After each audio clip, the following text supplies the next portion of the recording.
Welcome aboard to Blue Hair Think Better Studio. Our mission is to empower you to think better. Please support us. Like and subscribe. Thank you. Audiobook title: Master Sales Through Mind Techniques. What if I told you that your best sales tool isn't your product knowledge, your networking skills, or even your ability to close? It's your ability to think better. Imagine being able to walk into any sales conversation and, instead of just pitching, you're reading the room, analyzing your prospect's needs on the fly, and instantly positioning yourself for success. Now, what if this ability was a skill you could master in just a short amount of time? That's what we're here to explore today. In sales, success often comes down to your ability to think strategically, adapt quickly, and approach challenges from the right angle. This audiobook is designed to help you do just that. Sharpen your thinking so that you can not only react better in the moment, but plan smarter from the start. Whether you're closing multi-million-dollar deals or just trying to improve your sales calls, Master Sales Through Mind Techniques will equip you with the mental tools to thrive in any sales environment. Over the next 30 minutes, you're going to learn practical techniques to improve your strategic thinking, increase your emotional intelligence, and anticipate your prospects' needs before they even voice them. You'll discover how to handle objections like a pro, solve problems under pressure, and create a mindset that makes every conversation an opportunity for growth. By the end of this audiobook, you won't just be better at selling, you'll be better at thinking, and that's your real competitive edge. Chapter 2: Emotional Intelligence and Sales Success. Sales is not just about presenting facts and figures. It's about understanding the human side of the conversation. Every prospect you talk to has emotions, motivations, and concerns that drive their decision-making process. Emotional intelligence is your ability to recognize these feelings in your prospects and adjust your approach accordingly. The better you are at picking up on their emotional cues, the better you'll be at building rapport, creating trust, and ultimately making the sale. Take this scenario. You're pitching a software solution to a CFO who is visibly stressed about budget constraints. If you only focus on the technical benefits of your product without acknowledging their emotional state, you'll lose the connection. But if you recognize their anxiety and address it directly, by showing empathy and framing your solution as something that reduces costs in the long run, you're not just selling a product. You're providing relief to a problem that's keeping them up at night. That's emotional intelligence in action. By tuning into the emotions behind your prospect's words and body language, you shift from being just a seller to someone who genuinely understands and can solve their problem. The importance of self-regulation. Now, it's one thing to read your prospect's emotions, but how well can you manage your own? Self-regulation is the ability to keep your own emotions in check during a sales conversation, no matter how high the stakes are. Sales calls can be stressful. Maybe a deal is slipping away, or a prospect throws a tough objection your way. If you let frustration, anxiety, or even overexcitement get the better of you, consider this. You're in the middle of a big negotiation, and the prospect suddenly challenges your price. The natural reaction is to get defensive or try to justify your numbers, but emotional intelligence teaches us to pause. Instead of reacting out of frustration, you can take a deep breath, validate their concern, and calmly ask for more information. This gives you the space to present a solution that aligns with their budget without lowering the perceived value of your offering. The ability to regulate your own emotions keeps you in control and allows you to steer the conversation in the right direction, even when the pressure is high. Actionable tips. Here are a few techniques that can immediately help you improve your emotional intelligence. Number 1. Active listening. When your prospect is speaking, listen deeply to understand rather than to respond. It's easy to start crafting your next sentence in your mind while they're still talking, but doing so causes you to miss key emotional cues. A powerful way to connect is to mirror back not only what your prospect says, but also their underlying emotions in a positive light. For example, if they mention challenges with the time a current solution takes, you could say, It sounds like you're eager to find a solution that saves time and enhances efficiency. This approach shows you're fully engaged, empathizing with their needs, and focusing on positive outcomes. Number 2, reading body language. Body language often speaks louder than words. Are they leaning forward, signaling interest? Or are their arms crossed, showing resistance? Learning to read and react to these nonverbal cues can give you an advantage. For example, if you notice a prospect shifting in their seat or avoiding eye contact, it could signal discomfort or doubt. Instead of pushing forward with your pitch, pause and ask an open-ended question like, "I sense you might have a concern. What's on your mind?" This shift from pitching to listening can diffuse tension and bring the conversation back on track. Number 3, label emotions. A great technique from negotiation expert Chris Voss is called labeling. When you notice an emotion, call it out in a gentle, non-confrontational way. For example, "It seems like you're hesitant about moving forward, is that right?" This allows the prospect to confirm or clarify their feelings, opening up space for further conversation. Labeling emotions builds trust because it shows you're paying attention, and it helps you address any underlying concerns directly. Number 4, the pause. When emotions run high, whether yours or the prospect's, the best tool in your arsenal is the pause. Instead of reacting immediately to an objection or a challenge, take a moment to breathe. This short pause helps you process the situation logically rather than emotionally, keeping you in control of the conversation. It also signals to the prospect that you're thoughtful and not just reacting out of habit or pressure. Real-world example. Let's look at how top-performing salespeople use emotional intelligence to their advantage. Sarah is a B2B account executive, and one of her biggest deals involved a manufacturing company that was reluctant to switch from their current vendor. During the meeting, Sarah noticed the decision-maker frowning and crossing his arms as she explained the benefits of her company's product. Instead of bulldozing through her pitch, she paused and asked, "I sense there's something you're not quite comfortable with. Could you share what that is?" The prospect revealed that they had concerns about the transition period and how it might disrupt their operations. By addressing this emotional concern head-on, Sarah shifted the conversation to how her team would manage the transition seamlessly, which ultimately helped secure the deal. If she had ignored those emotional cues and kept pushing her standard pitch, the prospect might never have voiced that concern, and the deal could have fallen apart. Conclusion of Chapter 2. Emotional intelligence isn't just a soft skill, it's a superpower in sales. Recognizing emotional triggers, managing your own reactions, and reading nonverbal cues can dramatically increase your ability to build rapport and close deals. When you master these skills, you become more than just a salesperson. You become a trusted advisor who can navigate the emotional currents of any sales conversation with confidence. Chapter 3. Think like the customer. As salespeople, it's easy to get caught up in our own goals, the desire to close a deal, hit our quota, or move a product. But the most successful sales professionals understand that the key to consistent success is shifting your perspective to align with your customer's world. Selling is not about what you want, it's about what the customer needs. This mental shift from being product-focused to being customer-focused completely transforms your approach to sales. Think about it this way. If you were the customer, what would your biggest concerns be? What would keep you up at night? What emotional or practical challenges are you facing that a product or service like yours could help solve? When you step into your customer's shoes, you begin to see the sale not as a transaction, but as a solution to a problem. This shift is not only more effective in closing deals, but also in building long-term relationships based on trust and understanding.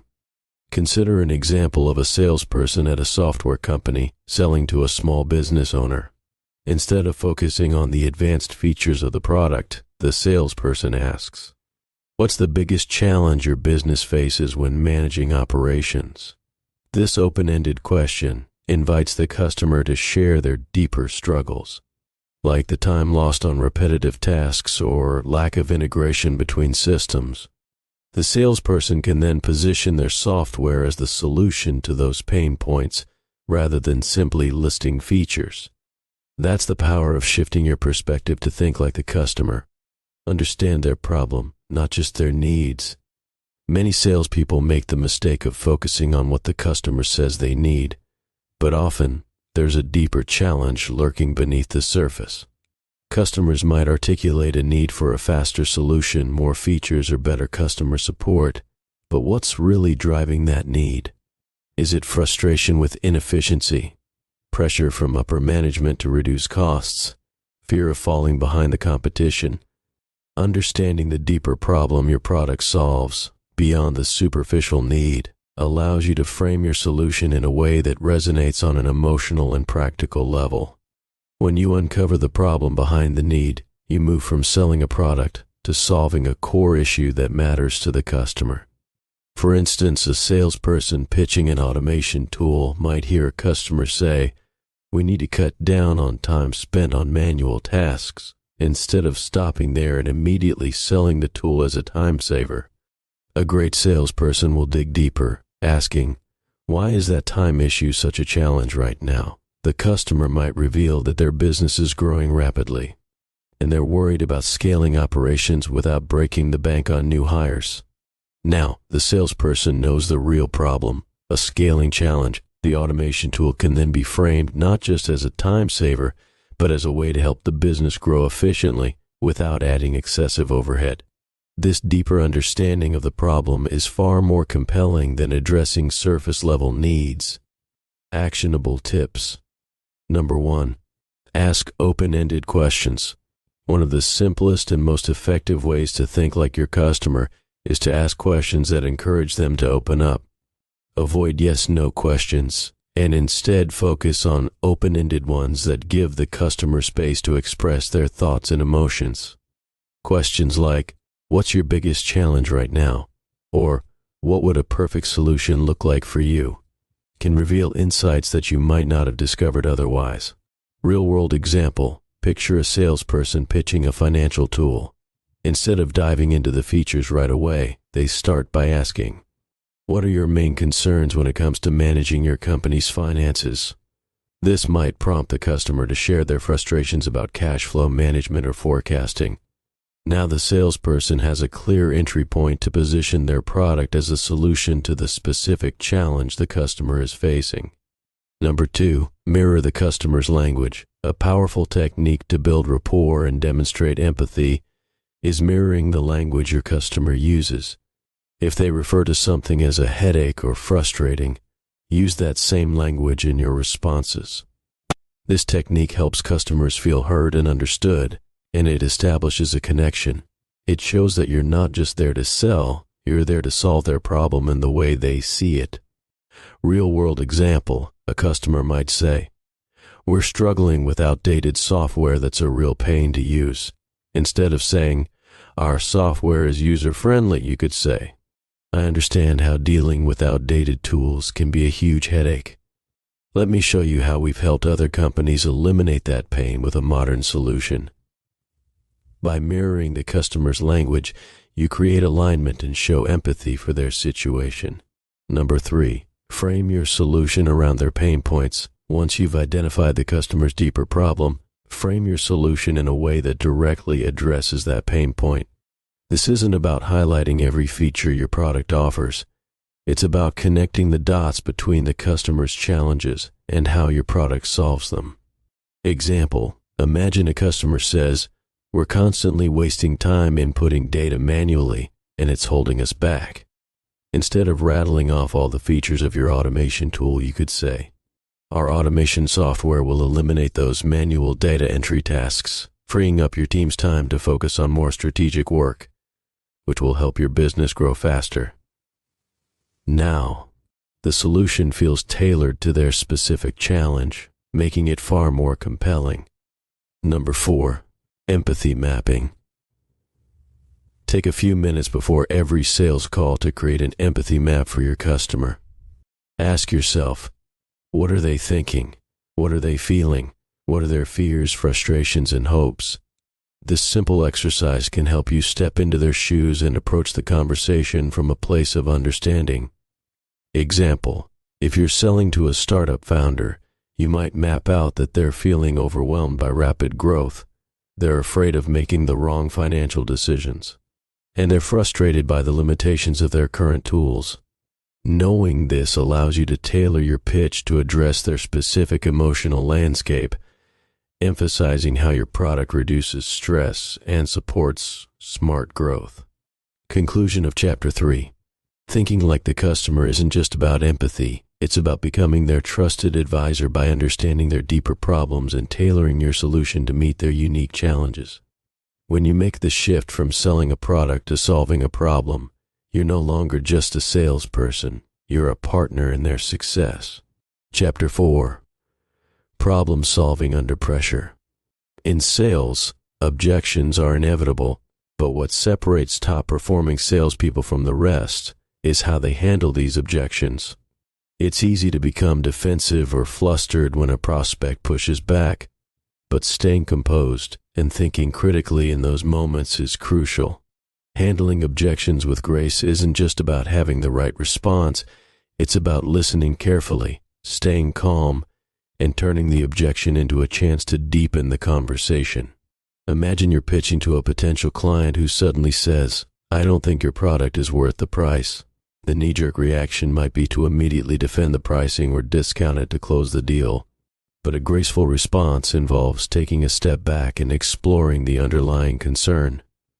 You might say, "I understand pricing is a concern. Can you share more about your budget priorities right now?" This allows you to get more information and refocus the conversation on the value your product brings, not just the cost. The goal here is to keep the conversation fluid, showing the prospect that you're listening and willing to find a solution that works for them. The power of reframing. Objections don't have to be obstacles, they can actually be opportunities. When a prospect voices a concern, it's often because they're engaged in considering your offer seriously.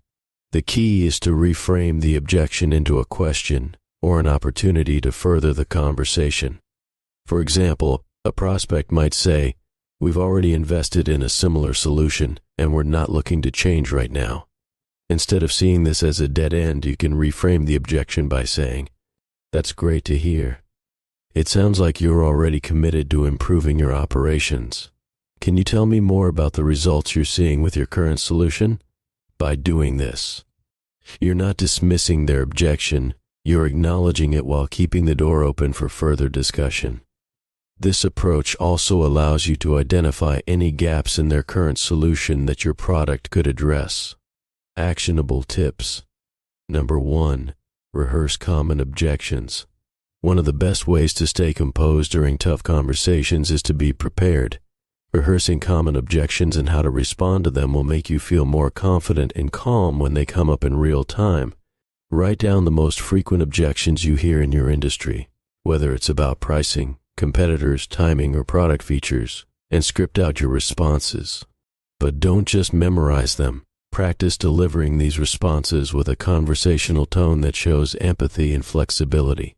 Example: if you frequently hear, "We don't have the budget for this right now," you could rehearse a response like, "I understand how budget constraints can be a challenge. Many of our customers were in the same position before they saw the long-term savings and ROI our solution provides. Would it make sense for us to explore a phased approach that fits within your budget?" Practicing responses like this helps you stay calm and focused in the heat of the moment. Number 2. Use the feel, felt, found technique. This classic objection handling technique allows you to show empathy while reframing the prospect's concern.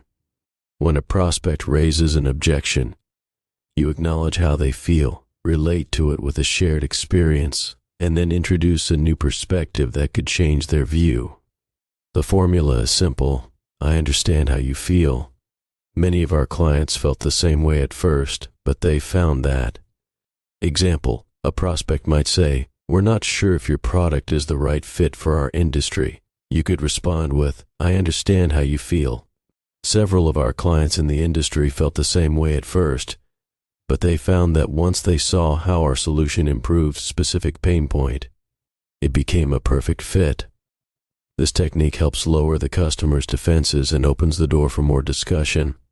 Number 3, pause before responding. When faced with an objection, it's natural to want to respond immediately. But sometimes the most powerful move is to pause. Taking a moment to breathe and collect your thoughts shows confidence and prevents you from saying something reactionary. The pause also signals to your prospect that you're really considering their concern, rather than jumping into a canned response. Example, let's say a customer raises a pricing objection. Instead of rushing to justify the cost, take a brief pause, nod, and then respond with, "I hear you. Pricing is definitely an important factor. Could you share a bit more about what kind of ROI you're looking for with this investment?" This approach keeps the conversation moving without making you seem defensive or hurried. Number 4, ask clarifying questions. When you're faced with an objection, sometimes the best response is to ask a clarifying question. Instead of trying to overcome the objection immediately, dig deeper to understand what's really driving the concern. This not only buys you time to think, but also gives you more information to craft a better response. Example, if a prospect says, "We're not interested in switching providers right now," you could respond with, "I understand. Just out of curiosity, what's working well with your current provider, and is there anything you'd like to improve?" This question shows you're not pushing for a sale, but rather trying to understand their needs better, which can lead to a more meaningful conversatio. Consider another example of problem solving under pressure. Alex is a sales executive at a tech company and is pitching a new software solution to a potential client. Midway through the call, the prospect says, "We've seen similar solutions and we're just not sure this is the right time for us." Instead of pushing back or becoming defensive, Alex pauses, then says, "I understand. Timing is everything. Can you help me understand what factors will influence your decision to move forward?" This simple reframing of the objection turns it into a conversation about the prospect's decision-making process. By showing interest in their timeline rather than forcing a sale, Alex opens the door to further discussions, positioning himself as a partner rather than just another salesperson. Conclusion of Chapter 4. Handling objections isn't about having the perfect answer right away. It's about staying calm, thinking critically, and using the objection as an opportunity to learn more about the customer's concerns.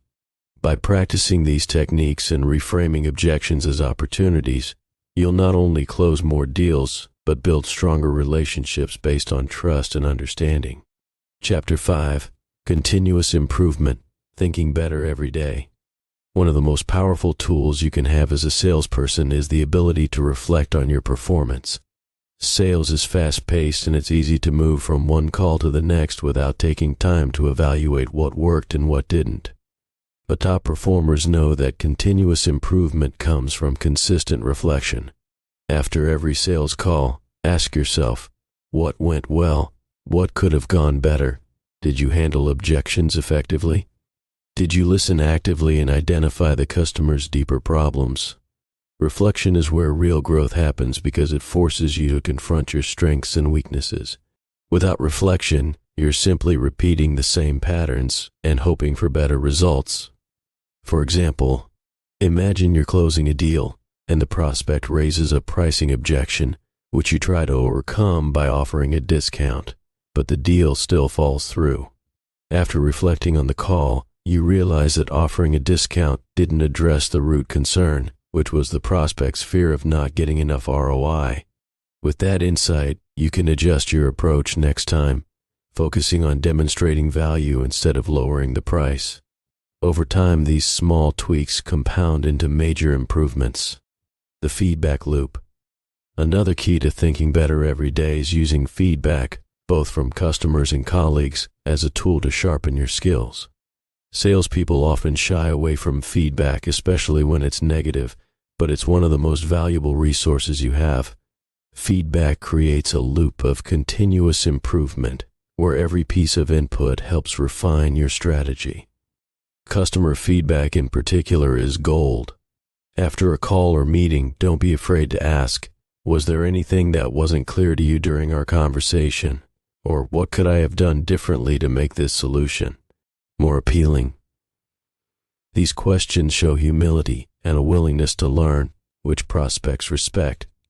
Moreover, they provide insights that you can incorporate into future pitches, helping you address objections or concerns before they even arise. Example, a salesperson who consistently loses deals to a competitor might start asking prospects for feedback after unsuccessful calls. Through this process, they learn that many prospects feel the competitor's offering is more customizable. With this feedback, the salesperson can adjust future pitches to emphasize the flexibility of their product, showing how it can be tailored to specific needs. This simple feedback loop leads to more successful pitches over time. Actionable tips. Number 1, set up a weekly review process. Make reflection and feedback a regular part of your routine by setting up a weekly review process. Dedicate time at the end of each week to go over your calls, meetings, and pitches. Take notes on what worked, what didn't, and what adjustments you can make moving forward. Look for patterns. Do certain objections come up often? Are there parts of your pitch where you tend to lose the customer's interest? By tracking these patterns, you can identify areas for improvement and focus your efforts on refining those aspects. For example, every Friday afternoon, block out 30 minutes to review the week's sales activities. Take a few minutes to reflect on each call, noting what techniques worked and which ones fell flat. Then plan specific improvements for the following week, whether it's testing a new objection handling technique, refining your pitch, or working on building better rapport with customers. Number 2, ask for feedback from colleagues. Your colleagues can be an incredible resource for improving your sales skills. Whether it's your manager, a peer, or someone in a different department, ask them to listen in on a call or review your sales approach. They might see blind spots you're missing or suggest tweaks that can make a huge difference. Having another set of eyes or ears can provide valuable perspectives that you may not have considered on your own. For example, if you're struggling with closing a particular type of deal, ask a colleague who excels in that area to listen to a recording of one of your calls. They might point out that you're missing opportunities to emphasize certain features, or that your tone comes off as too aggressive during the close. These small adjustments, based on feedback, can have a major impact on your success. Number 3, implement a lessons learned log. Create a simple lessons learned log where you document insights from each sales interaction. This can be as basic as a notebook or an Excel sheet where you jot down key takeaways after each call or meeting. Over time, this log becomes a treasure trove of wisdom that helps you identify patterns and refine your approach. The more you reflect, the sharper your thinking becomes, and the more equipped you are to handle future sales challenges. For example, after every call, spend a minute writing down one thing you learned, whether it's about handling a specific objection, a new insight into the customer's needs, or a technique that worked well. Review these notes periodically to track your progress and refine your strategy. Over time, you'll notice trends that help you anticipate problems before they arise, making you a more proactive and effective salesperson. Conclusion of Chapter 5, Continuous Improvement, is about committing to learning and growth, even when you've had a successful week. Reflection, feedback, and a structured review process are essential tools that help you think better and improve your sales performance over time. By regularly evaluating your calls and learning from every interaction, you'll keep refining your approach, staying ahead of the competition, and consistently hitting your targets. Conclusion, think smart, sell more. As we come to the end of Master Sales through Mind Techniques, let's quickly recap the most important lessons that will help you sell smarter, not harder. Strategic thinking. We started by talking about how to think strategically. Using mental models and anticipating customer needs to set yourself up for success before you even make the pitch. Emotional intelligence. Next, we explored the power of emotional intelligence, how recognizing and managing emotions, both yours and your prospects, allows you to build stronger relationships and handle objections with grace. Customer-centric thinking. We emphasize the importance of seeing the world through your customer's eyes, understanding their deeper problems, not just their surface-level needs. This approach helps you tailor your solutions and position yourself as a trusted advisor. Problem-solving under pressure. We learned how to reframe objections and turn them into opportunities for further discussion, staying calm and composed under pressure. Continuous improvement. Finally, we talked about the importance of reflection and feedback. By reviewing your sales calls, asking for feedback, and constantly refining your approach, you'll stay ahead of the game and improve with every interaction. Final thought. At the end of the day, sales isn't just about the product you're selling, it's about how you think. The smartest salespeople don't just react to situations, they anticipate them. They think strategically, understand the emotional landscape, and continuously improve by learning from every experience. Thinking better is what gives you an edge in today's competitive sales environment.